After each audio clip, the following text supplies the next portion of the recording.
And welcome to the Msed Candidate Forum. How are we all doing tonight? Got a good-looking crowd, especially the two guys standing up front here. And it's good to see everybody. I do appreciate you all you guys coming out. And my name is Hank Batt. This is Mark Hogan. And good to see you. Howdy folks, welcome to the forum. Looks like we've got a really interesting event coming up this evening. So without further ado, I'd like to ask everyone to please rise. And Mr. Mark Peterson will lead us in the opening prayer. Mark.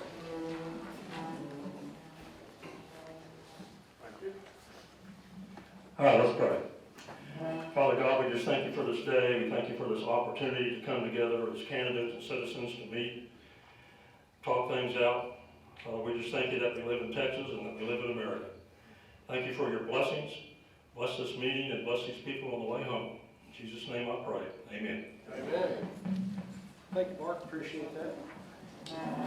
And now for the Pledge of Allegiance, we'll have Constable Kenneth Rowdy Hayden lead us.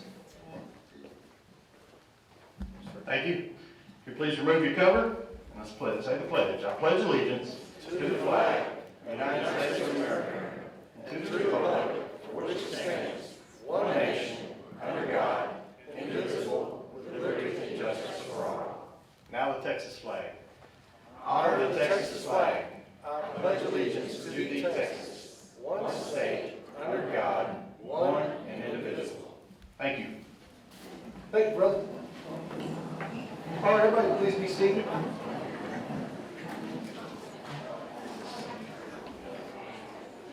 Okay, I'd like to start by thanking all the voters for attending this event. Your interest in local elections is important, and I want you to know that your vote counts. Even though we elect our representatives to represent us, the real power lies with each individual voter. And I want you to think about this every time you go and cast a ballot in any election. And we'd also like to thank our elected representatives that are in attendance tonight. If you are an elected representative, would you please rise? Thank you for serving your community.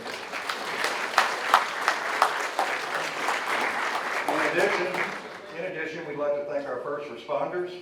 If you're a first responder, would you please rise also? Thank you for your service.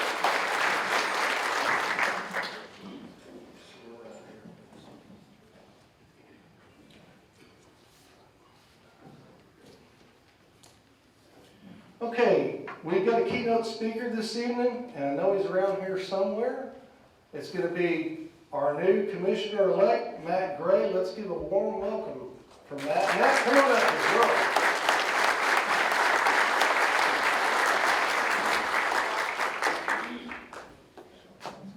Thank you, Hank.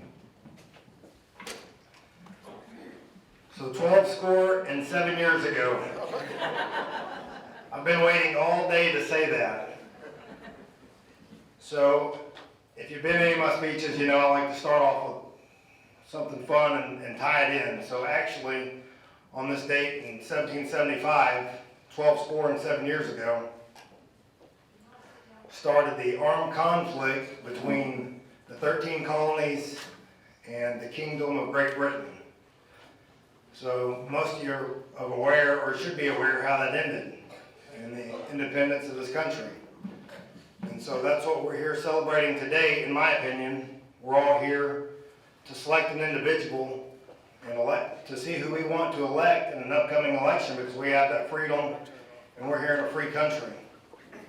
So also on this date, April 19th, I think 93, was the end of the standoff with the Branch Davidians, which brings a lot of question in government. So we could have went a whole other direction, but I decided to keep it with the revolution. So,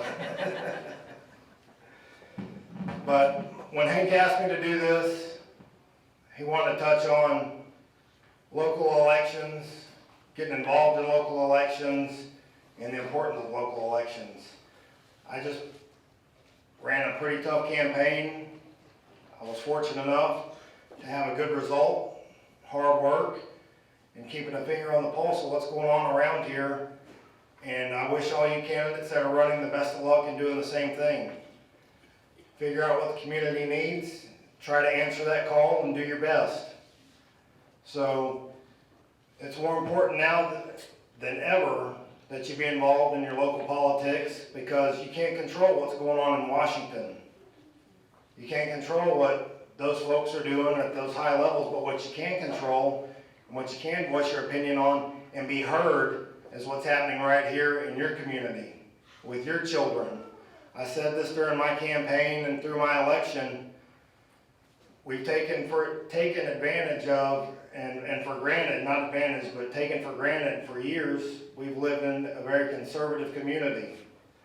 And we still live in a conservative community, but you all watch the news and hear the news and see what comes across your phone just like I do. Things are changing and things are changing fast. And it's very discomforting, very nerve-wracking, especially if you have small children, to see what's going on. So be vigilant, pay attention, and heed the call. We've almost got a packed house. I gotta tell you, I was impressed when I stepped in and seen all the people here tonight. You know, the next time we have one of these, bring a couple more people. Grab your neighbors, grab your cousins, bring grandma, bring mom, bring dad. Get everybody involved and let's pay attention. Hold me accountable when I step into office. That's what's required. We need to hold people in elected positions accountable as possible. This is our tax money that is being used by these elected officials. So with that being said, candidates, thank you for stepping up and heeding the call. I know you're running through the gauntlet. We're ready to see it tonight and hear what you have to say. And thank you everybody for coming out. God bless you.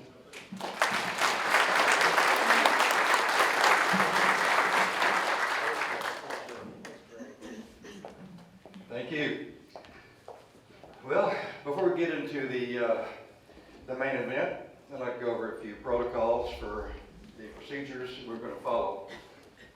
Candidates, you're each going to have 2 minutes for your opening and 2 minutes for your closing remarks. And please, no opponent bashing, no accusations. Each candidate will get equal time to speak. The Q&A session will be conducted in groups according to position number.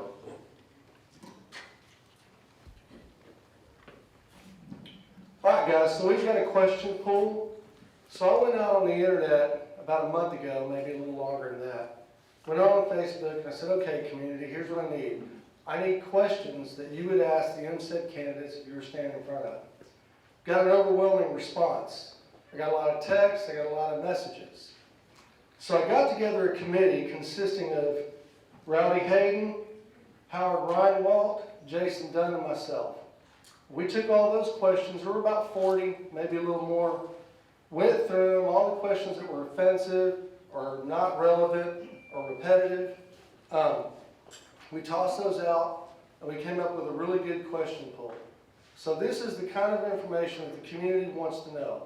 These are not our questions. We didn't come up with them. We didn't even rewrite them. I pretty much put them down exactly as I got them. In cases where grammar was bad or something like that, I changed it out just to make it right. But yeah, these are questions that were submitted by the community. And I just want the community to know how much I appreciate the involvement that I've had since Jump Street on this thing. Since we podcasted the very first candidate. It's been great, and I appreciate you guys. Okay, so the rest of this is going to take place with Howard Reinwald and Jason Dunn. They're going to be the moderators for this forum. They're going to be calling the candidates by position number and handling this thing. And I'd like you to give these guys a warm welcome. They deserve it. They're both really forceful leaders in our community, and I'm just proud to have them here with me. So thanks, guys. Come on up.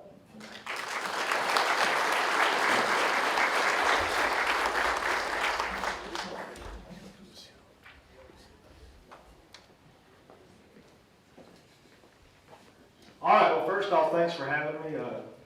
Hank called and asked to help, and I was excited to be here. So, really excited to see what the answers are tonight and get some answers to everybody's questions that they sent in. First up, we're going to have position number 5 with Crystal Moore, David Miller, and Paul Batchelder.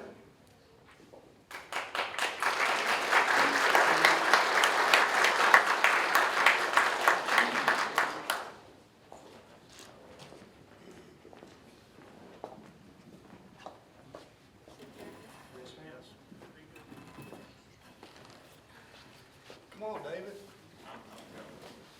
I'm older than they are.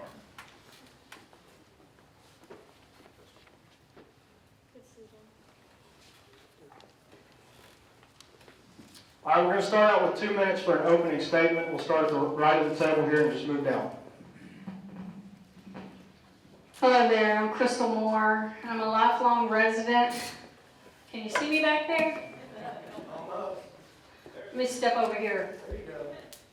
I'm Crystal Moore. I'm a lifelong resident, East Montgomery County, a mother of 3, and I have a grandbaby. My husband and I, we own a small business in the area, HVAC company. I've been with East Montgomery County Republican Women now 6 years, 3 of those was president, currently the vice president. I'm also a board member for Love Hills Youth, which provides mental health services for foster children and foster group homes. I've got 15 years experience and currently in the oil and gas industry. As a small business owner, we support many organizations, nonprofits, and schools with our business. And in my profession, I am responsible for multi-million-dollar projects implementing cost-saving procedures and processes using Six Sigma and lean manufacturing processes. As a board member, I will protect and be responsible and a great steward for your sales tax dollars. I have visited with multiple businesses in the area and I see the same concern and restraints that face our small businesses in the community, and I share those. I hope to be able to bring advocacy to the board for small businesses and to mitigate some of the growth that benefits all residents as well as small businesses. I represent a positive change with many years of working on various boards and business background, which is necessary for this position in my opinion. I am the most experienced and will bring leadership, new ideas, and the ability to gain the board's support to implement a positive change. Again, I'm Crystal Moore, and I ask you for your support and your vote May 7th election.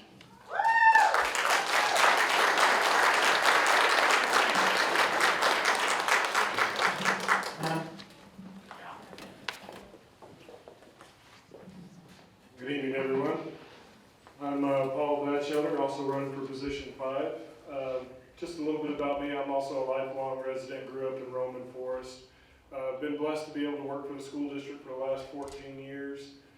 Graduate from New Caney High School, and really looking for the opportunity to give back to a community that's given back so much to me. Really have had just a great time in giving back in little pieces, and this was just a huge opportunity to be able to do so. So I've got kind of a varied experience, everything from natural resource conservation to big time budget conservation that we're looking for efficiency. And currently I serve at New Caney ISD for in emergency management, and able to work with a lot of our first responders with regard to major incidents and things of that nature. So I just want to say thank you for everybody coming out tonight, and we'll see how this all goes. Thank you.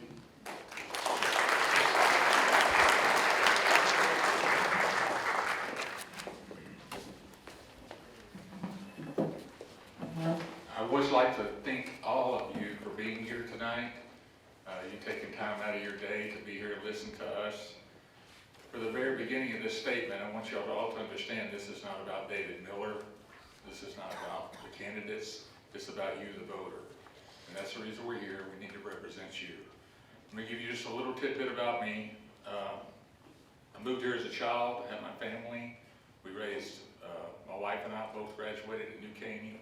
All 3 of my kids graduated from New Caney, and all my grandkids go here to New Caney.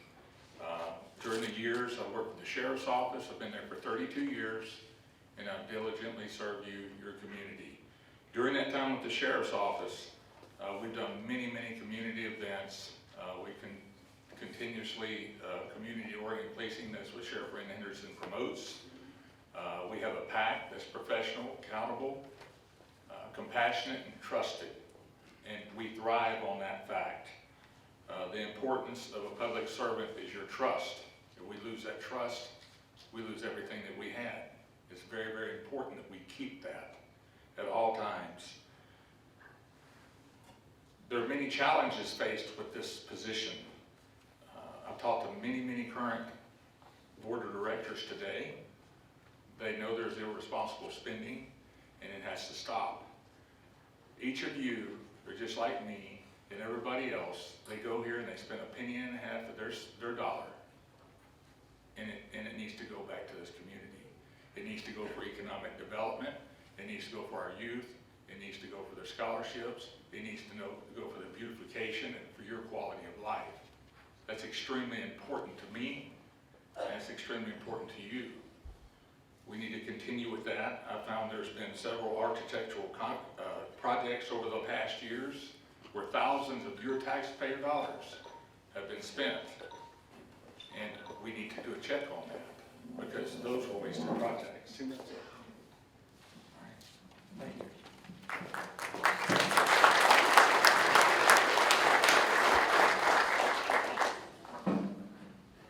All right, we'll start with the first question here, and we'll go in the same order we just went in. So, the first question is, do you think we need to slow down on moving businesses to the area and allow the infrastructure to catch up with the growth?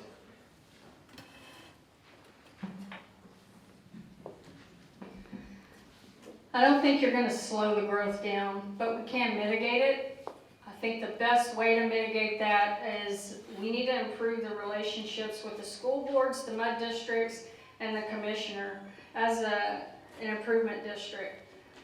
The reason for that is growth affects all of those things, and you cannot have successful growth without it impacting the residents, without it impacting the infrastructure. We need to make sure that it's not a negative impact and it's a positive impact. So when you mitigate your growth, we need to be sure that we're not putting a 24/7 operation at the back door of a residential area. And I don't think that that's being done, but if you lose control and don't mitigate that growth, that's what will happen. I think the improvement district has been on top of that, and I want to continue that and improve it the best way we can.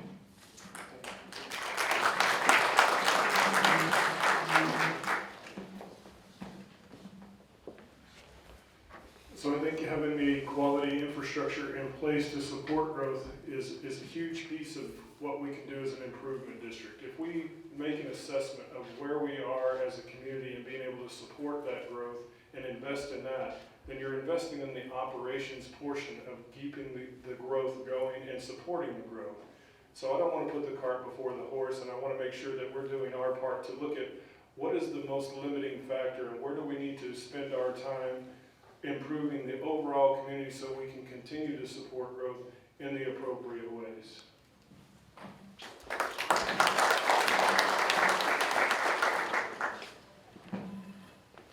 I'll agree with both of those prior candidates. You're not going to stop the growth. East Montgomery County is a great place to live. Everybody here knows that. That's the reason we're all still here. It's the reason we all still raise our families here. I don't think we're going to stop the growth, but anybody in here can tell me when you're sitting in traffic on 1485, on FM 2090, on FM 1314, and you're sitting there, you got to sit there and wonder, when does it stop? We're steadily bringing businesses in. We're not going to stop bringing businesses in, but I agree with Ms. Moore about it needs to be the quality of life. We're going to have to let infrastructure catch up. I think that Msed should more concentrate on the US 59 corridor with the sewer systems, with the fiber optics, and with the water. We have a hotel just up the road. They have to put a galvanized tank because they don't have the sufficient water supply. So I definitely think we need to work on the infrastructure. The bylaws support this project, and work on the infrastructure and let that catch up before we do these massive projects that are getting ahead and putting more traffic in. Work closely with TxDOT, maybe work on getting our flyovers taken care of for 99. Thank you.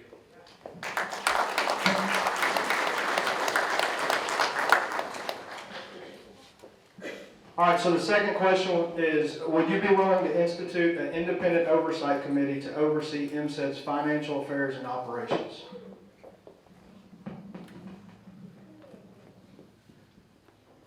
Well, I believe that there should be an external audit with any entity. But I don't think that we need to add more salaries to a staff just for the sake of saying that. So I wouldn't be, for that at all.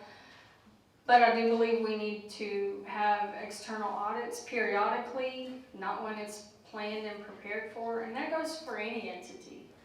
But bringing on more staff, more pay, that's going to take out of the funding that from what we should be investing in the community, I'm not a fan of that. No.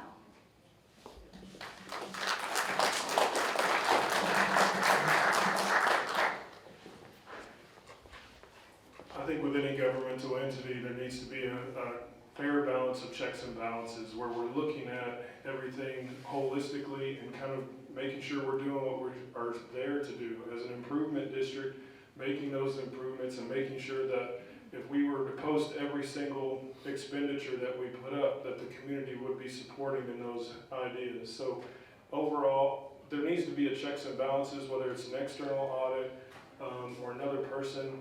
I would really want to understand a little bit more of what the mechanism is there currently for the checks and balances, and then we could grow that from there so that we're just being as transparent as we can be for the community.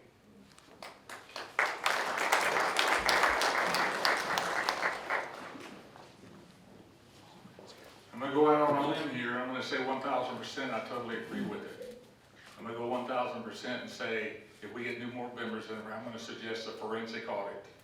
I wanna know what's going on. I want to know what's going on with our money. I want to know where it's went. I want to know where our debt is. I want to know how we're planning on paying it back before we develop new debt.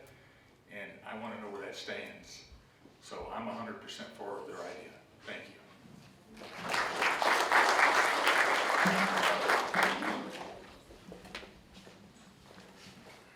What are your thoughts about the convention center? Should we incur a $100+ million debt at this time? I believe that brings more questions than answers. Look, what you know about it is exactly what I know about it. Is it an exciting idea? Absolutely. I'm sure that the Improvement District has done their homework. I think if the Improvement District is smart with their planning on this, then they've already talked to and have multiple businesses or trade show companies that they have established a relationship with and have the possibility of securing contracts that may last 5 to 10 years for that. The amount of money spent to build this convention center, I'm not in the construction industry. I don't know what it would cost to build a convention center. $108 million sounds excessive to me. I don't know if it has to be on that grand of a scale, but again, I don't know what one would cost to know if that is in excess. It's hard to visualize that happening, though, I will agree with you. But again, more questions than answers on that.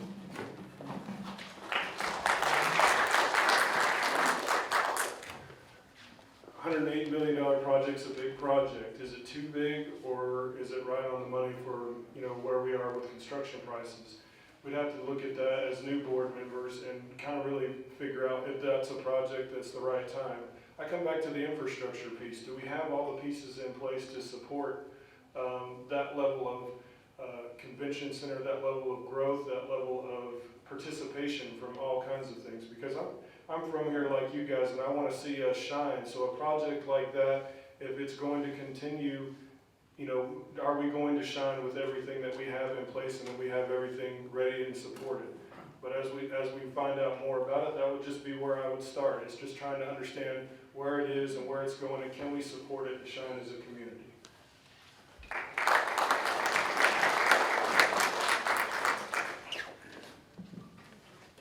Once again, I'm against the grain. I'm right now, today, I'm 100% against the convention project. It's $108 million that I think we're just going to put our great-grandkids and our great-grandkids in debt. We haven't yet paid for the Earth Press project. We still owe over $7.5 million for that, if I'm not mistaken. We need to catch up on our debt that we have. We're going to have to move forward and evaluate that as we go. Currently, as we speak, Conroe is better than probably 15% done with their convention center. They've already partnered with the Hyatt Regency. What are we gonna fill it with? They have a lot of amenities over there that we don't have. I don't want it to be another failed project. I want us to be successful. Do I want a convention center? Sure, I would like one. I would like to have a nice Range Rover and a lot of things at my house. I would like to have a swimming pool and such.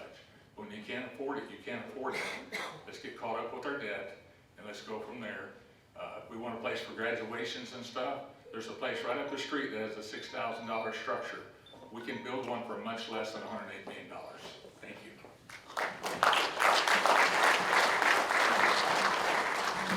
Okay, we're going to switch gears just a second. We have a couple more questions that there's a little context to, so I'll follow the sword and ask these questions. We're going to start with you though, David.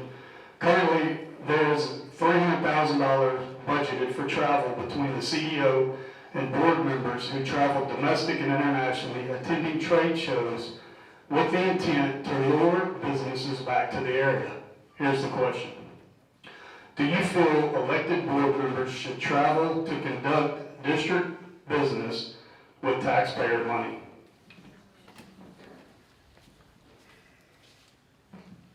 Well, I guess I'm on a roll. I'm against that also.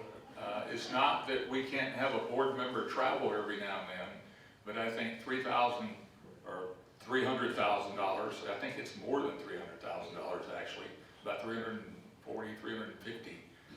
I think that's just excessive. We have got not the return from these trips that they expect. If you look at the cost impaired on what we've done with these trips, we have not brought that amount of business back for you, the voter, your taxpayer, not for your dollar, for your buck of what we're spending. We must take care of hometown businesses. We must take care of what we have right here. Let's take care of home. Let's make East Montgomery County great again. The businesses will come. They're going to continue to come, no matter if we go on these trips or not. I hear a story, we went to Anaheim to bring a business back that was in Houston. I see a problem with that. What is wrong with our advertising and such? They're home. Thank you.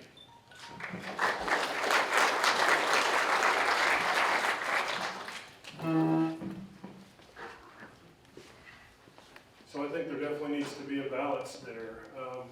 When I look at the travel budget and think about it, I'm more interested in what's the cost benefit analysis if we were to look at it? If I were to take it to someone else and look at what is the return on investment, much like what David said, I think just paying attention to, are we doing this the most cost efficient way that we can? I'm not against travel for board members to conduct business, but I don't think it should be lavish or extreme. So if it is, then we have an opportunity there to, make some changes that allow us to find the information that we need to promote business growth in the community, but also do it on an efficient basis.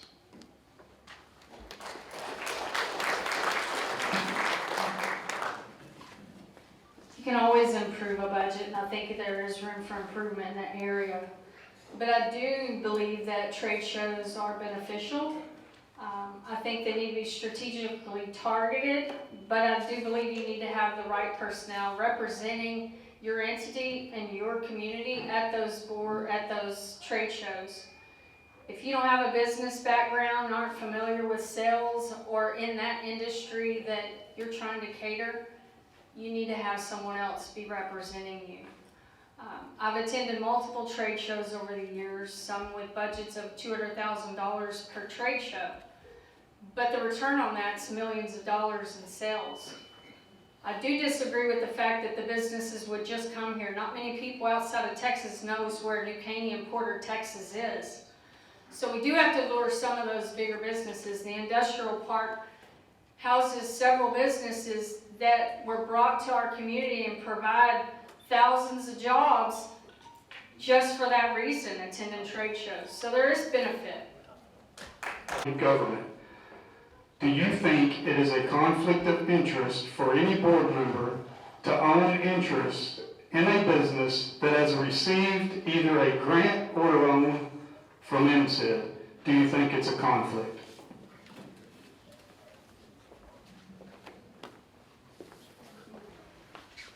I think there's potential potential to be a conflict there, but I think it's also about the process and the checks and balances that you put in place with that. If somebody has a small business and wants to apply for a loan, I don't know why one would be more entitled than the next. As long as the process in place for evaluating each circumstance is done correctly and the board is voting on that appropriately, then I think everybody's got an equal shot. So it's just about process with me and making sure that we're doing things in a way that is a defendable action and represents the community's interests.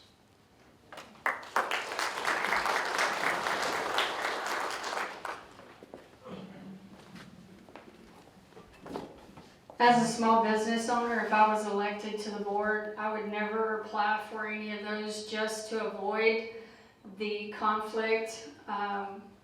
So I am opposed to it, but I do think that with proper checks and balances and utilizing the checks and balances externally as well as internally within the improvement district, you can be fair about that. But as a board member, you shouldn't have to be told you can't or shouldn't apply for those things. You just shouldn't. It just should be ethically, morally responsible of you not to, my opinion.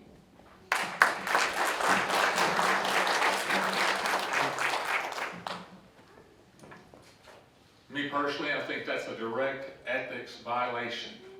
I don't think it should be permitted, and I think if you find somebody that's doing that, I think they should probably be censored or removed from the board.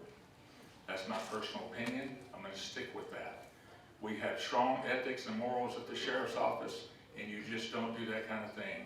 I'm with the Porter Fire Department, and I will not mix what we do with any grants or loans or such as that that's affiliated with any of our board members. If I know about it, I'm going to stop it.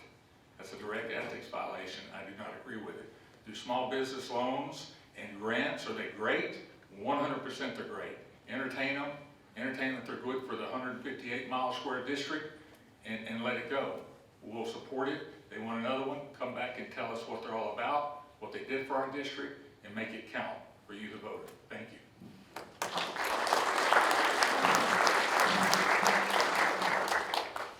I'm not gonna mix it up just because Judge Dunn did, but we'll start here and keep going how I had it going.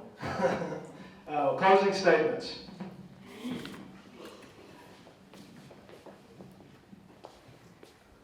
All right, I'm the only candidate for this position who can relate and understand the needs of small businesses. I'm also the only one who has met with some of the staff and every board member with the improvement district to determine where do they see there needs to be strengths, changes, what are their ideas, and give them my ideas just to see how receptive they were. And it was really impressive that they were really receptive. The improvement district isn't bucking the change. They're embracing it. They're willing to grab hold of it and move forward, which was exciting and exhilarating to me because I want to bring a positive change to that. I want to bring beautification to this community that we don't have. These older neighborhoods, they need that. They need enhancements. They don't have a POA to help pay for those things. Improvement District can help with those areas. We need to improve family facilities for all families to enjoy recreationally, indoors, outdoors, without having to pay a membership or pay to go attend. The Improvement District can help with those things. We need to improve the transparency within the Improvement District to bring some ease and some education to the public and to small businesses, just so they know exactly what the Improvement District can do for them. Too many people don't even know what it means, and they think it affects your property taxes. It does not. So I want to be a good steward to your sales tax dollars, but I also want to push for educating the public to what benefits are out there and be a vessel, fill that gap between the small businesses and the Improvement District and help every small business grow and prosper. If we do proper networking within the Improvement District that can handle those things, we can help every small business grow and prosper. And I want to be that person to help it happen.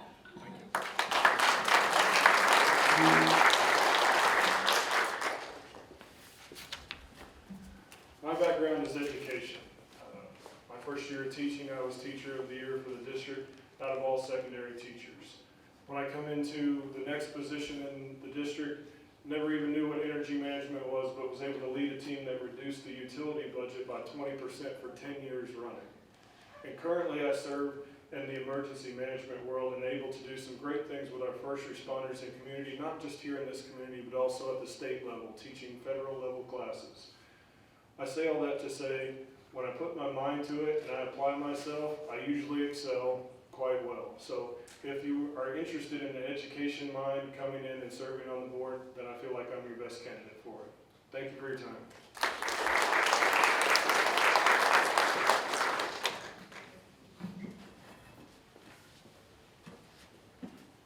Well, we go back once again to you're the voter, you're in charge, and I'm going to ask you to search deep in your hearts of what you want, of what you're looking for, and it's going to be up to you.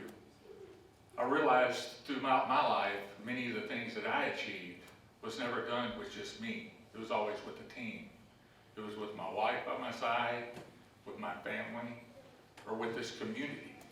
And without this community, we could not succeed in what we do in law enforcement. It takes the community to come together and come together as one and make decisions. You take an example of the convention center, that should be put out to you, the voter, to make that decision. If we're going to make large decisions such as that, you need to be a direct impact for that. I ask you to search your hearts and research us candidates, research us all, and just make the right decision for when you lay your head down at night. You'll know that we're doing it for the community. I don't wish any of you to vote for me for David Miller as being with the sheriff's office. I want you to vote for somebody that you believe in, somebody that's going to do a great job, that's going to take care of your stewardship with your tax dollar and make that difference for you. Make that difference for your children. Continue with the scholarships. Get us an athletic center. With all this money we're talking about, we could easily build some select ball fields. We could easily do like an athletic center. People want green spaces. People want beautification out here. We can make that happen. We can get a center for the graduations. We can do that, but do it with good fiscal responsibility. I believe in frugality. We've got to make that happen. I thank you each and every one of you for coming out here and taking the time for all of us. Thank you.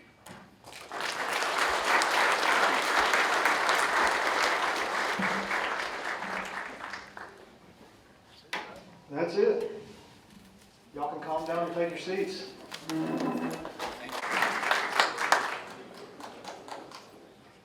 All right, so next up will be position number 7, Gisela Villarreal, Martin Zepeda, and Liz Mullane.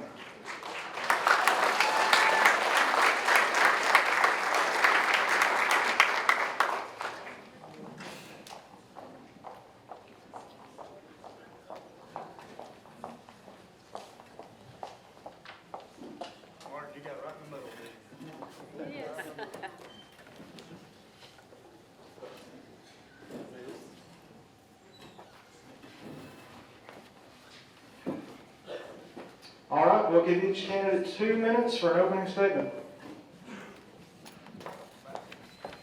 Hi everyone, my name is Gisela Villarreal and I am running for Msed position 7. I'm a graduate of the University of Houston. I have a major in management and marketing from the Bauer College of Business. My husband and I moved out to East Montgomery County 3 years ago, and I've always had a passion for serving my community. I did so growing up with my parents' house in Southeast Houston. I was an election clerk, and I'm so in love with our democratic process. I think it's so special that we have that here. And I have always, like I said, had a passion for serving the community, and I'm really wanting to do my part to do the best that I can to improve East Montgomery County. I celebrated 20 years of service with HEB on Sunday. I've worked 15 of those years. Were spent in the HR department, in training and development, and opening up new stores. I've worked on leading and opening over 70 stores in the Houston area. The last 3, I've been working in our digital department. I oversee and lead a team that manages our educational platform. Our learning management system is used by over 130 employees, at HEB in Texas and in Mexico. So I work very closely with developers in India to kind of keep the lights on, get everything rocking and rolling, and getting all the partners in HEB trained. It's an absolute honor to be here. Thank you so much. I had a great time just meeting some of you today, and I look forward, if I haven't met you yet, I look forward to meeting you after the forum. So thank you.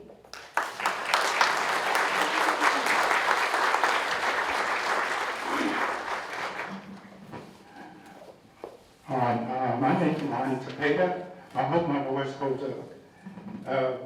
I'm running for this election for the EMC board re-elected for position 7. I'm running again to continue serving our community in a way that helps it grow and improve while maintaining our small town values. I've lived out here 51 years, my wife and I. We moved out here in 1971, and when we came out here, we didn't know if we were going to stay or not. But we looked around and met a few people, and we decided that this is where we were going to live and make our homestead here. And right away, we started looking for ways to get involved with our community. First of all, we picked out a church where we wanted to go worship, and we just started getting involved in things, different organizations in our community, and I stay involved. I've been involved with several community activities out here for years, and before Msed, I was involved, and I'll stay involved. That's the way I am. That's the way I am.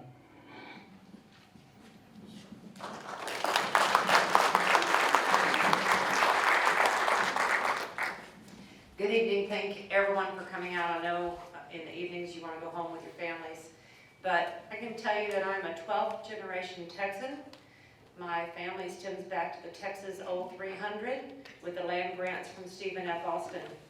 I have 25 years of financial experience with Cargo Airlines, being a payroll manager, performing audits over a $2 billion payroll, implementing new systems, and airline mergers, several of them back in the day when the headquarters moved from LA to Houston. My last 9 years have been with the city of Roman Forest as a city administrator. I was over the entire city reporting to the mayor. The mayor had a full-time job, so I was the one at the office making the city run. So for the last 9 years, I created the budget, spent the budget, was audited on all my numbers with 9 perfect audits. Prior to that, there were no audits being done for our city. And the first audit under my watch, the auditor said they had never seen a city turn around so fast. So I'm here to tell you that I'm interested in helping all of our area, small businesses, large businesses, and supporting Msed in their future. So thank you so much.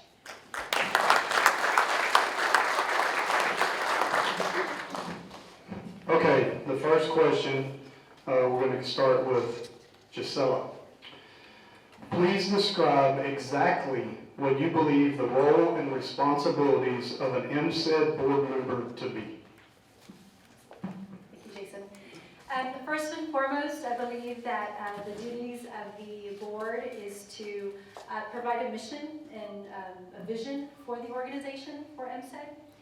They should also provide a financial overview over Msed's budget. They evaluate, monitor, and onboard a CEO. And I think one of the most important things is they act with ethical integrity, and that they are always working with that in mind. And also to create a plan, a strategic plan for the area for East Montgomery County, and stick with it.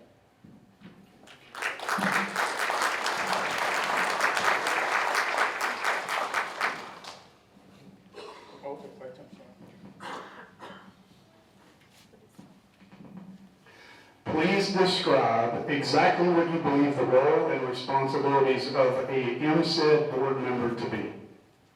What's the role? Okay, so the first thing that I think, when I first got elected, let me start with that. I really didn't know what I was getting myself into. But the first meeting that I went to, I said, "What? This is a lot more than what I envisioned." It was a lot of responsibility, mainly because this is not Msed's money, this is y'all's money. And we tried really and truly to try to account for everything. There's some mistakes that have been made, but who hasn't made mistakes? You know, you don't dwell on your mistakes the way I look at it. You acknowledge them, hoping you learn something off of them, and you move forward, you know. I just think that we do need to try to take y'all, or we do try to take y'all's money in consideration, and y'all's ideas. We ask for ideas. I don't know what else to say. That's okay. Time's up. Yeah. All right, Mrs. Lane, do you need me to repeat the question? No, sir. Thank you. Okay, thank you.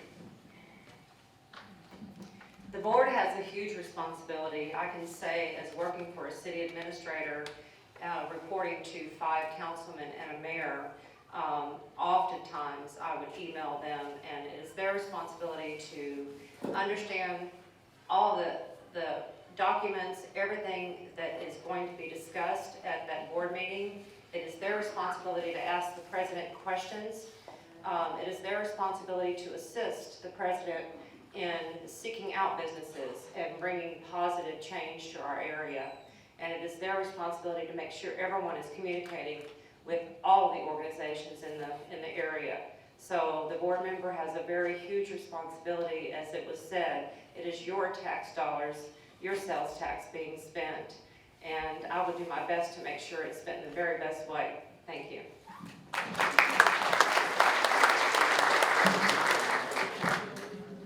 Okay, I'm going to go back to my pattern and not the Chiefs. So this one's for you, Ms. Mullane. Let's see, where are we at?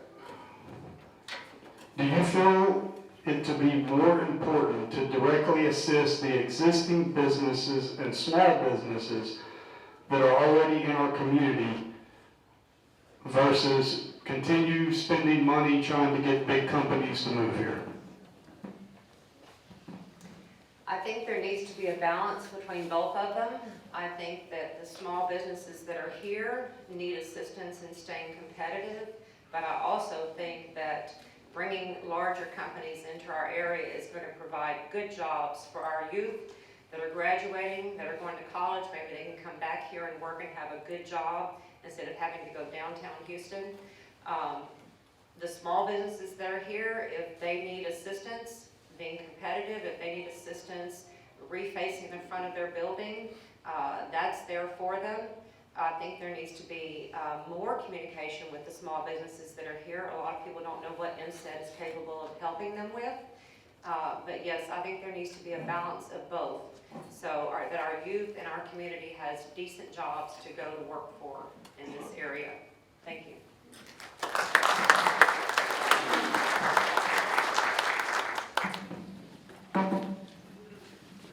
I agree with that. There needs to be a balance of new businesses and existing businesses. And believe it or not, I mean, we had, a lot of people don't know, during our COVID, there were small businesses that were basically almost to close down their doors and get rid of their help. So we put out a program that where you could borrow $20,000 for 10 years at 3% interest. And there was several businesses that took advantage of it. I don't know if the counting was like 35, maybe 40 businesses that took advantage of that. And I think that was very, very helpful.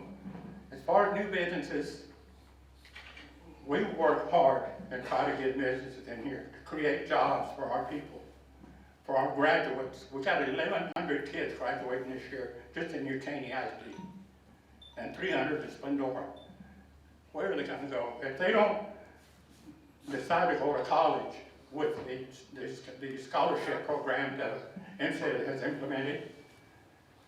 They're gonna go to work, and we support them either way. Time's up. They're keeping the clock, not me. Same question.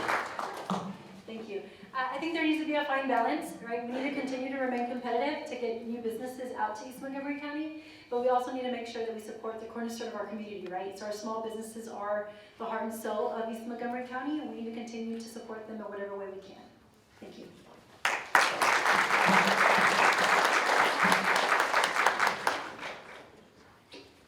Okay, Gisela. No, this one's for you, Mr. Zepeda. Let's start with you. We'll start with you. And we're going to keep your time, and we'll let you know when you get there. The current Msed building, which was constructed and paid for with tax revenue, has recently been named the Atrium Center, which is now marketing the building primarily as a wedding and special events venue. Are you supportive of a government entity entering a for-profit market as a potential competitor to other local businesses? And should Msed be involved in the entertainment business? Well, I'm not quite sure what it be by entertainment, but we don't get up and dance and learn nobody. But, there was a decision made that the Msed building needed, I mean, it's been there, 20-some years. You know, it needed improvements.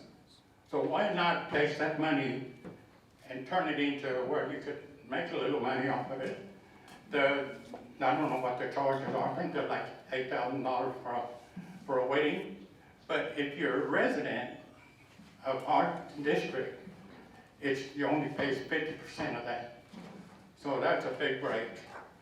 As far as the money that was spent to improve it, it needed it. It was either tear it down or fix it, or, you know, I mean, who's gonna want to tear down, especially a building in that location, which is prime. In regards to the entertainment, I support a portion of Msed's funds to go to community events, like, you know, my kids enjoy the Easter egg hunt and the Halloween events that they do, so I definitely support that piece. But there was an event that was held back in 2017, the Rock the Ranch or Rock the Hill or whatnot, that wasn't as successful as we had planned, as I'm assuming the organization planned that it would be. So that to me was a flag that said, you know, maybe Msed isn't the right organizer for these larger scale events. I do support these local community events that we do have. And what I would say is, sorry, it just made a weird noise. What I would say is that in regards to the Atrium Center, I have heard when I'm out kind of talking to my neighbors that there is some concern that Msed is directly competing against other similar vicinities in the area. So I do see that as of concern. I didn't know the reason why that Martin just shared. Good answer. Let's move on.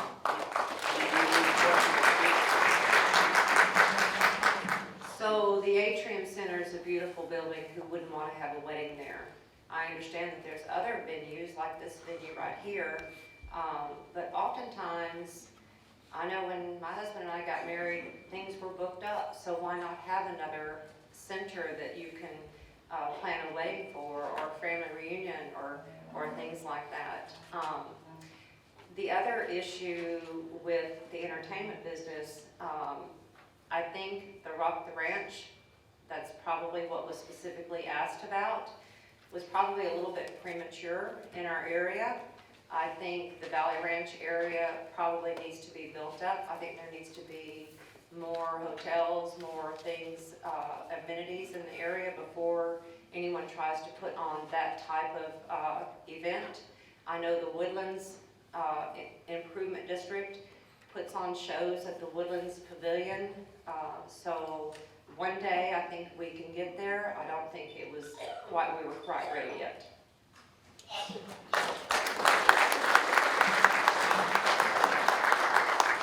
Okay, the this will be the last question.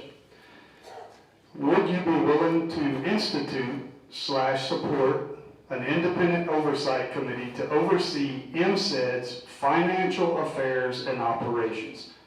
Gisela. I think that's one of the main roles of the board, is to provide financial oversight for Msed. I don't have a problem with any committee or organization asking for that information, simply because no government entity should worry about it. These are our tax dollars. We deserve to know where it is that the money's going to. So no, I don't have a problem with that at all.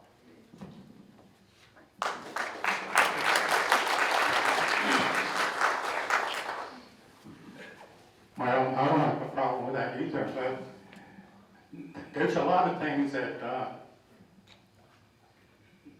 a lot of people don't understand actually what Msed does and where the money goes. It goes to very, very good uses. We try to cover the community in general, especially our fair association, our sports association, we support them 100%.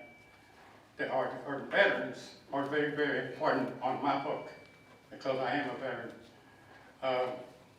The scholarships, this year alone we have, like I said earlier, 1,100 kids graduating from New Caney ISD, 300 from Splendora. Each one of them is eligible for a $1,600 scholarship. You multiply that, 1,400 kids by 1,600, that's $2,240,000 that Msed would have to make. Thumbs up. Thumbs up. Thank you.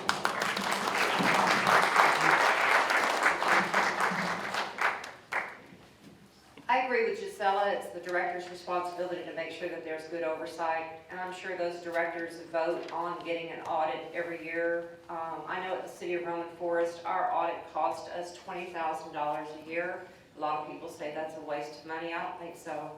I think that audit, an external auditor coming into your city, and you would not believe the list of things that little city had to provide to the auditor. It takes about 3 months to go through the audit. I'm sure the same thing happens at Msed, and that auditor is going to find anything that is out of whack in that financials. And so I think having an oversight committee would just muddy the waters, because that's what the directors are there to do, is to make sure that the money is being spent in the right place and the budget is approved and is being followed. So that's my opinion. Thank you.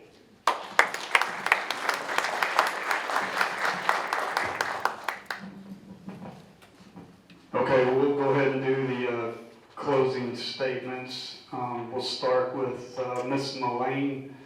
We could ask a lot more questions. We have a lot more, but I don't think everyone wants to be here until 10 o'clock. So go ahead, Ms. Mullane. 2 minutes, Martin.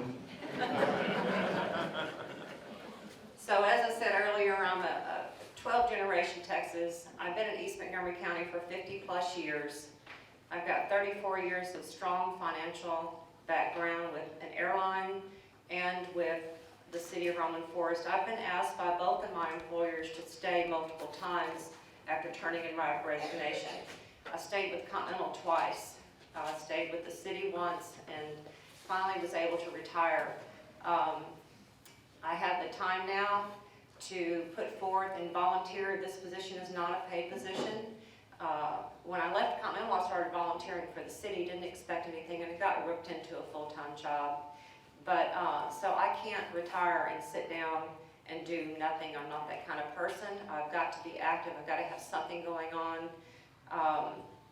So I can promise you, in this position, I will lead with integrity, responsibility, and spend your tax dollars the best way, and even try to save your tax dollars for the future, for our children, and to make sure that we have the best possible businesses come into this area to provide jobs for our community. You guys know that there haven't been any high-paying jobs in our area for well, never. So it's time to bring those good businesses in here and bring good jobs to our children. Thank you.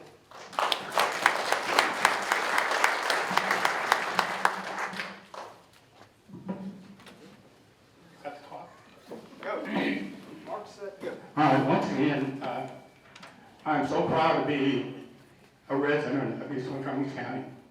I ran 2 successful businesses in here for 40 years and employed several people. I'm super involved with, I just can't name the organizations.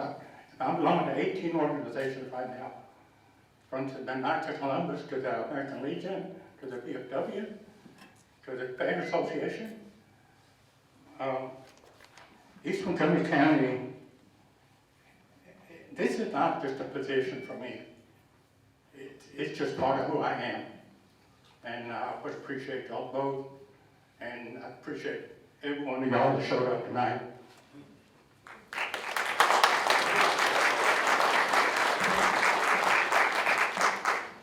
Hi everyone, first and foremost, Hank, thank you so much for putting this together. This has been an amazing event and the turnout has been just as amazing, so thank you for that. As I mentioned earlier, my name is Gisela Villarreal, and you know, I was not born and raised in East Montgomery County, but I can promise you that I got here as fast as I could. I've got 20 years experience working at HEB, which is a great Texas company. I've been there for 20 years because they just can't let me go.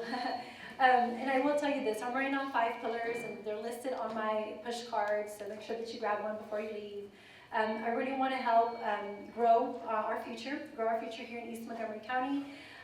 Integrity and transparency is one of the pillars that I stand by. It's something that I do at work every single day, and I continue to do that throughout life. Fiscal responsibility, I think it's important. It's a big hot topic tonight, and I think that you know, being transparent, especially with the fiscal responsibility, is a big pillar for me. A citizen advocate, so an advocate for organizations and also a small business ally as well. You know, I think Msed should be in the position to make East Montgomery County a marketable area for businesses to come naturally here. And you know, I'm ready to get to work, and I thank you for your time, and it's an absolute pleasure to be here. Thank you.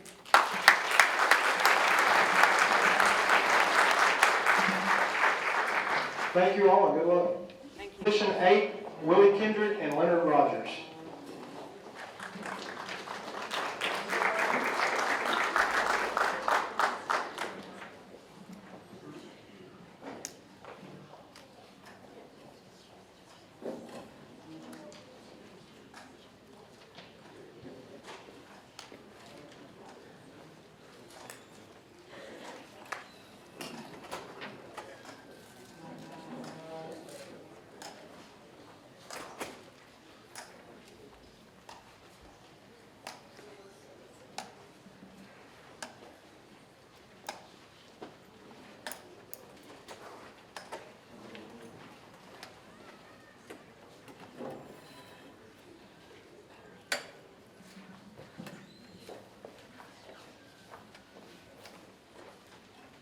All right, fellas, same drill. 2 minutes.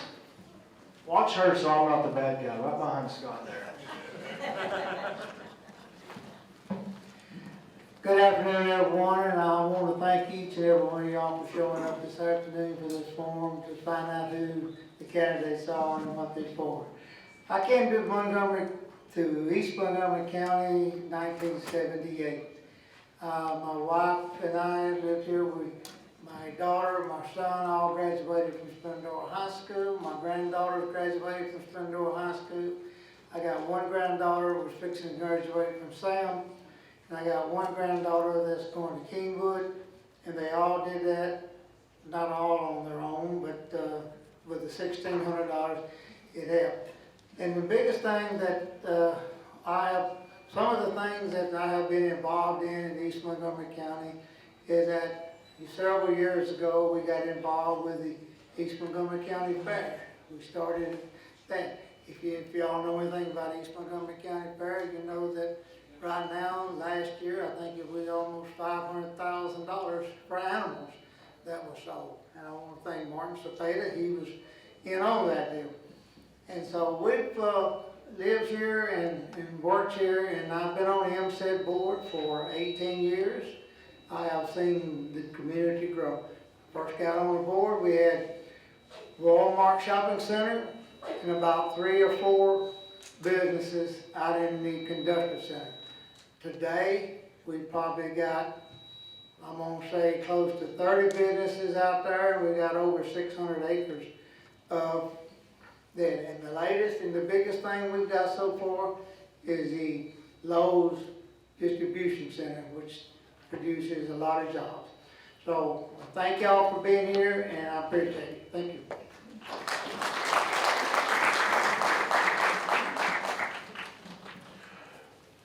As everybody else said, thank you all for being out here tonight. It says a lot about you taking your time out of your schedules to come out here and learn a little bit about us. For those that don't know me, I'm Willie Kendrick, and I run for position 8. I've been in Montgomery County since 1972 when my family moved out here to New Caney. My sisters and I both graduated from New Caney High School. My wife and I's kids all go through East Montgomery County schools. I'm an honest and dedicated and compassionate individual that takes a common sense approach to any and all tasks that are put before me. I've been a first responder here in East Montgomery County in one form or another since 1988. Later this month I'll start my 20th year with the Sheriff's Office. So I'm involved in your community, and the most important thing tonight, I think, is you're here to see what we're going to do with your money.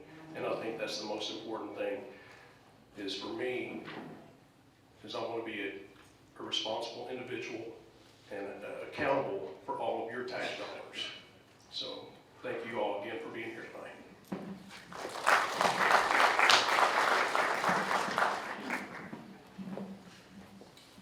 All right, Mr. Rogers, we'll start with you first. How do you feel about bonuses for employees, and what would constitute a bonus in your opinion?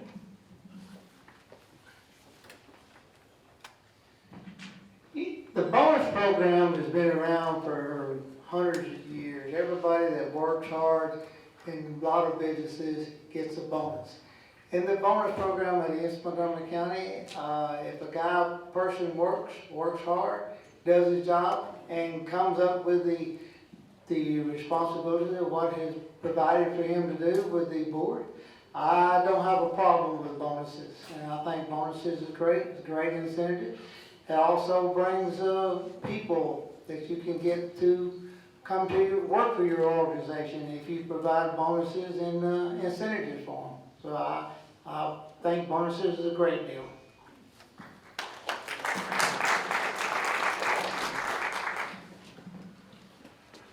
I think bonuses are good if you work in the private sector, but with this, I don't think that there should be any bonuses. This is a volunteer position, and where does this bonus money come from? Does it come out of the taxpayers' pockets, or who does it come from? So I disagree with the bonuses.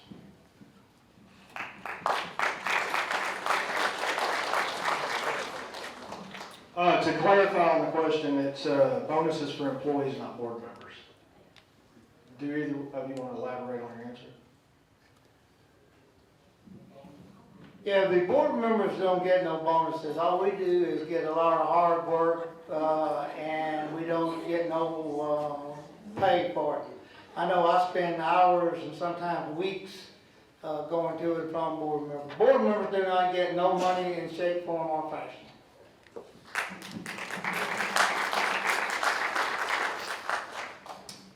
This is not my question. Are you aware of any existing agreements between Msed and local fire departments? If so, do you know why they exist? I guess I could have done that for you. Yeah, you may be before. Howard, you know good well, there's been all kinds of stuff going around. I absolutely positively have no disagreement with the fire department in any way, shape, form, or fashion. The reason for that is the fire department to me is one of the most important things, along with the police department. Without a fire department, you can't survive in this world. If we had a disagreement with it, then we wouldn't have helped Duquesne Fire Department with the fire trucks that we have by, the ladder trucks. But to answer your question, son, I absolutely do not have no disagreement with the fire department.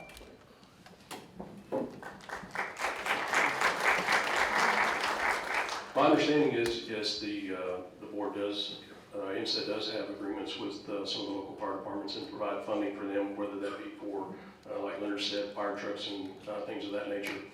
I think Msed needs to do a better job as well with the law enforcement community and all first responders, EMS as well. I think we need to be helping provide funding for additional manpower and equipment. So, no, I do not have a problem with that. I'll start with you this time, Willie. How do you feel about taxpayer money being used for business trips for board members out of state and out of the country?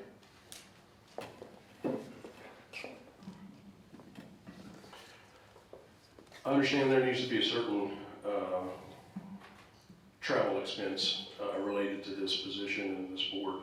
I think currently it's a little excessive, but I think if it's used in a correct manner, that if it's coming back to us in the long run, I think it's okay. But I think we need to scale it back a little bit.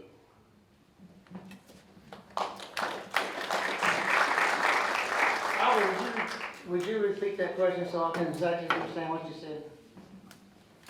How do you feel about taxpayer money being used for business trips for board members out of state and out of the country? Well, I can tell you that I feel like the board, we need to go to these places, we need to go to these things. And we have been to some of the boards that have been out of country, and we've got some companies in our industrial park that came from Switzerland and all these other places that we would not have got if we had not gone out of the country. I personally have never been out of the country, but I tell you what, I have been on a lot of board trips, and I think that these trips are very necessary. Maybe sometime you could scale back on some of the trips that you may not have to take, but the actual board trips out of country and out of state, I think they are worth every dime that the taxpayer dollar has to spend to bring businesses to our community, to produce jobs, more tax money for the school districts, and most of these companies, you don't get sale tax dollars, you get property tax dollars.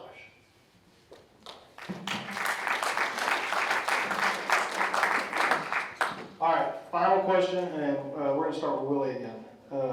In your opinion, what is the duty of a board member?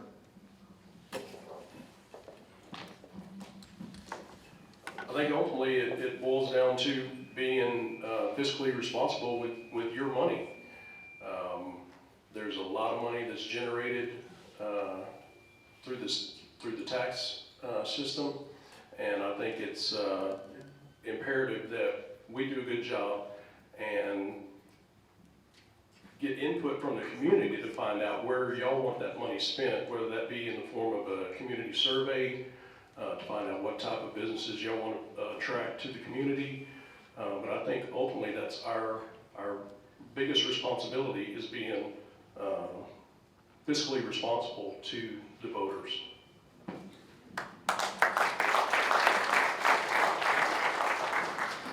I've been a board member for 18 years on East Montgomery County Improvement District Board. When I first got on that board, I absolutely positively didn't even know what Msed stood for, much less being the deal.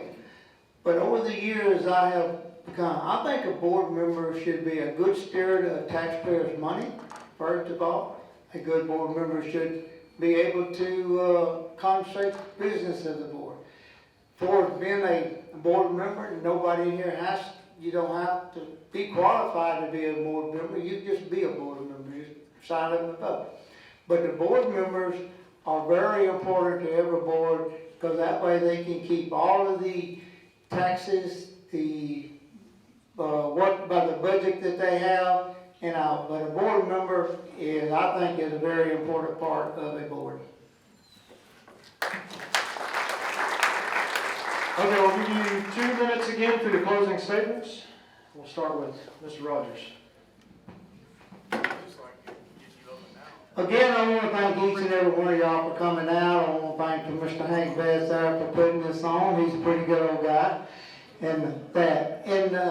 But like I said, I've been on the board member. Go back a little bit about myself. Like I said, I own a small business here in the county. I've owned an air conditioning company for 40 years here. I've got another business that's in Cleveland, Texas. So I've got 2 businesses. And I want to thank it. And basically, I just want to thank y'all and coming out and for participating. And I hope you've heard enough stuff tonight that you can make a decision on who you want to vote for and what you want to vote for. Thank you very much, and I appreciate all of y'all.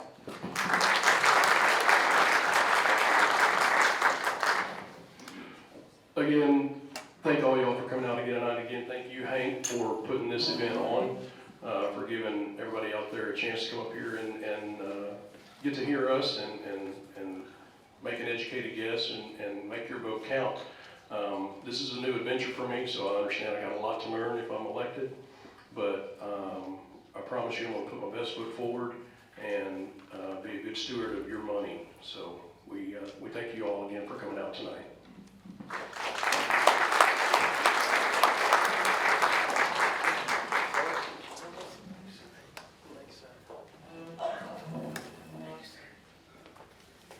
All right, guys, I just want to say thanks.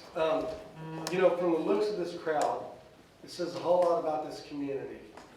So I want you guys to be educated voters, not only in this election, but all elections. Take the time. It don't take that long. Get to know your candidates, get to know the issues, and let's make a difference. We can do it. As individuals, you can do it, and as a group, you can do it. So appreciate you showing up. And man, this has been great. I want you guys to know I did not pull this off by myself. I had a lot of help. And help from members of the community, help from leaders in the community. And we're going to do something like this again. I think this will be something we do on a regular basis. So when these elections come around, we're going to keep you guys informed. We're going to podcast these guys. We're going to poke and prod them. We're going to ask them all the questions and let the best ones rise to the top. So thank you very much for coming out to this event. I appreciate it. I hope you all have a safe trip home. And please don't leave until all the cookies and everything else are gone, because I don't want to lug that stuff back in my truck. So I know Mark Hogan would like to say a few things, and he drove a long way out here, so I'm going to give him his 1 minute, Jackie. Let's start that time. Well, I can't really add much to that. Thank you, Hank. Throughout this past year, I've just kind of been along for the ride, and me and Hank go back a long way. 1979, and when I look at this guy, I still just see a little hippie kid sitting there. But he is a good dude, just like that other fellow said. And I appreciate you letting me help you out, and it's my privilege to come out here. Also, I think congratulations are in order for Hank on the successful bid at the auction for Hugh Hefner's wardrobe. All right, guys, that closes out the forum for this evening. Feel free to stay and mingle around. And again, appreciate you all for coming. Thanks very much.